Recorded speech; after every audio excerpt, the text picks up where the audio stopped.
ఉత్తరాంధ్ర ఎలవేల్పు శ్రీ వరాహ లక్ష్మీ నరసింహస్వామి సింహాచలంలో ఎప్పుడూ స్వామివారు కనుల విందుగా భక్తులకు దర్శనమిస్తూ ఉంటారు. విశాఖ ఉత్సవాల్లో భాగంగా విశాఖ సాగర తీరంలో కూడా శ్రీ వరాహ లక్ష్మీ నరసింహస్వామి ఆలయ నమూనా ఏర్పాటు చేశారు. విశాఖ సాగర తీరంలో స్వామివారు రావడంతో పెద్ద ఎత్తున భక్తులు వచ్చి స్వామివారిని దర్శించుకుంటున్నారు. విశాఖ బీచ్ రోడ్లో ఉదయం నుండి సాయంత్రం వరకు అందుబాటులో ఉంటారని పురోహితులు అంటున్నారు.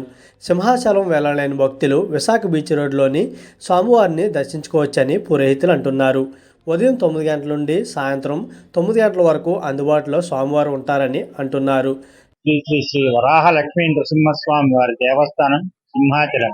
భక్తులు అక్కడ దర్శనం చేయకుండా ఉండడానికి, ఇక్కడ చేసుకోవడానికి విశాఖ బీచ్ లో ఉత్సవ సందర్భంన ఇక్కడ నమూనా దేవాలయాన్ని ఏర్పాటు చేశారు. యావత్ విశాఖ ప్రజలందరూ సముద్ర తీరమునకు వచ్చి ఇక్కడ స్వామివారిని సేవించుకొని వారి మనోభీష్టములను కోరుకోవాలి. స్వామివారి ప్రసాదం ఇక్కడ కూడా అందరికీ అందించడం జరుగుతుందని అంటున్నారు. విశాఖ ఉత్సవాల్లో భాగంగా విశాఖ సాగర తీరానికి వచ్చిన భక్తులకు స్వామివారి దర్శనం లభించే విధంగా ఈ నమూనాలు ఏర్పాటు చేయడం జరిగిందని అంటున్నారు. ఇక్కడ శ్రీ వరాహ లక్ష్మీ నరసింహస్వామి దేవస్థానంతో పాటు కనక మహాలక్ష్మి అమ్మవారి దేవస్థానం, శ్రీ సంపత్ వినాయక దేవస్థానం నమూనాలు కూడా ఏర్పాటు చేయడం జరిగిందని అంటున్నారు. కావున ప్రతి ఒక్కరూ వచ్చి స్వామివారిని దర్శించుకోవాలని అంటున్నారు.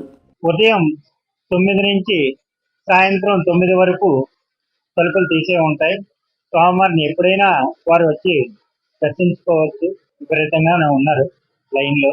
ప్రసాదం కూడా ఇక్కడ వితరణ ఉంది. సింహాచలం దేవస్థానానికి రోజుకి 50 కేజీల చొప్పున స్వామివారి ప్రసాదం వితరణ చేస్తున్నారు.